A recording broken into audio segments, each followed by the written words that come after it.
In this video, I'm going to discuss how I reduced my debt by $9,838 over the last week, and also some recent decisions I've had to make in terms of either paying off debt or buying stuff.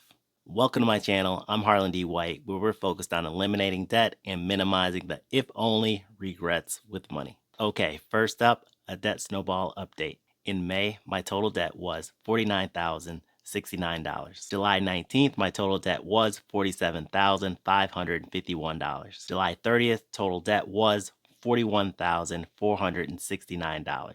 August 6th, total debt $31,631. So how did I reduce my debt by $9,838 over the last week? So if you remember my last video, credit card number 4, my highest single debt, $11,197. Well, I also mentioned in the last video that I had received an offer from credit card number 4 in the amount of $3,359. So taking credit card 4 up on their offer, I was able to reduce my debt by $7,838. I made a payment of $2,000.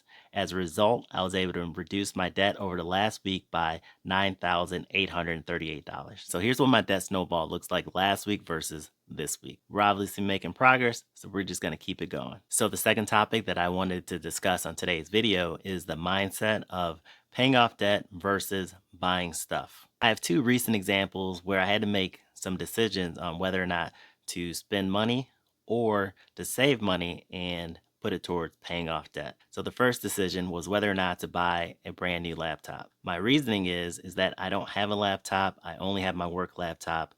I'm getting into this YouTube thing and I need a laptop to do editing. Long story short, I convinced myself the type of laptop that I needed was roughly gonna cost me about $2,000. So life's about choices, right? Do I spend the $2,000 on the laptop or do I continue to edit videos on my phone? Ultimately, I couldn't stomach paying $2,000 for a laptop when I knew a large portion of that money could go towards paying off debt. Instead, I settled on a tablet more in the $500 range that I could do video editing on. That way, I could put the other $1,500 towards paying off debt. So just like a lot of things in life, it really comes down to prioritizing that which is most important to you at that time. And for me, paying off debt is a very high priority.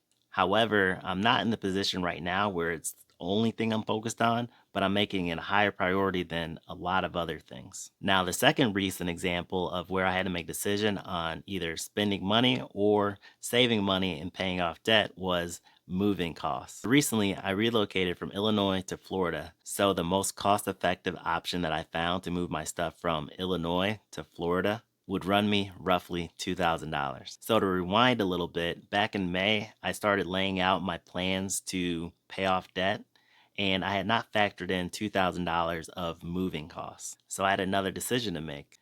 What really did I need to take with me to Florida? Now, one of the other things that I'm really into is fitness and lifting weights, and the last few years I've been real heavy into powerlifting. So I had a power rack in my home with roughly 600 pounds of weight.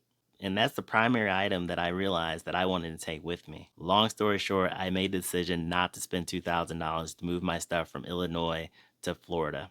Instead, I decided to sell my power rack and weights. So rather than spending $2,000 to move my stuff, by selling the power rack and weights, I made $1,800. Additionally, I also sold a punching bag that I had for another $200. So I essentially, instead of paying $2,000, I was able to make $2,000 that I can again put towards paying off debt. So ultimately, everyone's debt-free journey is going to be a little bit different, and I just hope to inspire you to get started if you have debt that you're wanting to get rid of. So I feel like the most important step is to just simply get started paying off debt.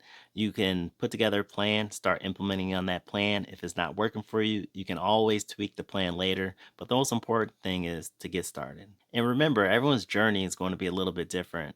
But what we have to keep in mind is that it's going to take different thinking to get out of debt than what it took to get into debt. Primarily living below your means so that you'll actually have money to put towards paying off debt. So until next time.